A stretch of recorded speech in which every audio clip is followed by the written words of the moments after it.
everyone. In this series of my channel, we are doing maths puzzle for kids. These puzzles will be based on the topic that you study in your school. The first topic that we are starting is identify the number, and the type of questions will be multiple choice options question. So are you ready for that? Should we go? Let's find it. So we have to identify the number and we have to make use of the statements. So the first statement is I am a three-digit odd number. Second statement, I am less than 500. My hundredth digit is even. My tenth digit is in 3 times table. And these are the options, right? So first we are starting from the statement 1, which says I am a three-digit odd number. Odd number means the unit place can be 1, 3, 5, 7 or 9. But if I look for the option C, its unit place is 2, which is an even number. So it cannot be our option. So I am eliminating 382. If I look at A, B and C, these are all odd number. Now the statement second says I am less than 500. All the numbers are less than 500. The third statement says my hundredth digit is even. If I look at the option D, its hundredth digit is 3, which is not even, which is odd. That means this is also not the result. But in A and B, hundredth digit is even. That is fine. So the option can be A or B. But if I look at the last statement, it says my tenth digit is in 3 times table. So in B, which is 463, the tenth digit is 6 and 6 comes in 3 times table. That means 3 times 2 is 6. So the correct option will be 463. Okay, so that is the correct option. Done. Now let's see the next one. I am a three-digit number. Place value and face value of my ones digit is 8. What does that mean? That means the unit digit of the number is 8. My tens digit is the largest single digit number. What is the largest single digit number? It is 9. That means the tens digit of the result is 9. And if I look at the statement 4, it says my hundred digit is the smallest even number. What is the smallest even number? 2. Okay, now let's look for the option. These are the options.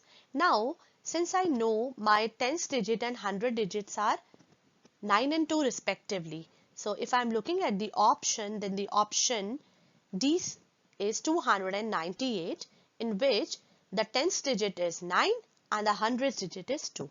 That means 298 is the correct option. Okay, so you may ask that why we have not got sequentially like other questions, because this was fixed that the tens digit is 9 and the hundred digit is 2. So rather than just going and eliminating here, we have just looked for the number 9 and 2. So we found our result, which is 298, and the place value and face value of one's digit is 8. That is also correct.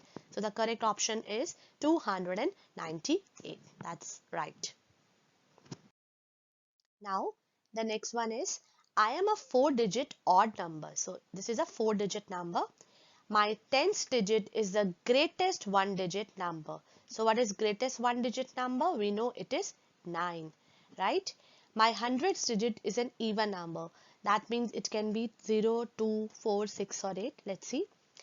And my thousand digit is the smallest odd number. What is smallest odd number? It is 1. Okay. So that means my thousand digit and tens digit are fixed, which are 1 and 9 respectively. Let's see the options.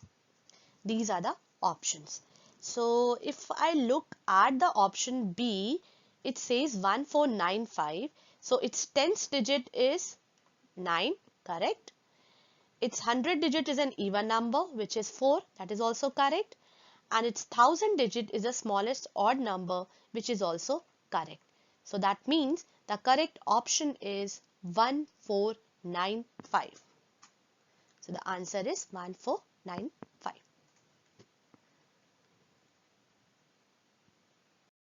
Now let's see the question. I am a three-digit number.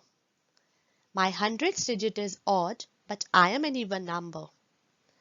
I am more than 600. That means the result should be greater than 600. My tens digit is 1 less than my hundredths digit. So let's see what are the options. These are the options, right? I'm going to the statement number 2, which says my hundredths digit is odd.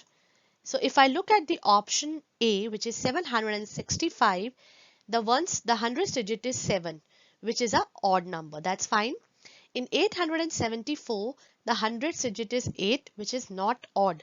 So B should not be the correct option. So I need to eliminate it. If I'll go to the option C, the hundredths digit is 9, which is an odd number. That's fine. And in option D, the hundredths digit is also an odd number, which is 7. Now it says I am an even number. That means the unit place should be 0, 2, 4, 6 or 8. In the option A, the units place is 5 or the complete number is an odd number. That means this should not be the correct option. And if I look at the option D, the units digit is 9. That means this also cannot be the correct option. So the only option left that can be correct is option C, which is 986. You can see that we have not used all the 4 statements and we have got the correct option. Why so? Because we are using the concept of rule of elimination. What is that? Rather than finding what is a correct option, we are finding which option should not be correct. So based on that, we have found the result is 986. So I'm just reading statement 3 and 4 again just to check it. I am more than 600. Yes, 986 is greater than 600. My tens digit is 1 less than my hundredths digit. Now the tens digit is 8 in 986 and the hundred digit is 9. So 8 is 1 less than 9, which is correct. So the correct option is 986. We got the right option. Now here is a challenge for you and I want you all to try. You'll be using your parents' phone, but I want that you should give it a try and write your answer in the comment section along with your name. The first 5 people who will be commenting, I'll be shouting out their names in my next video. So all the best. Bye bye. Take care.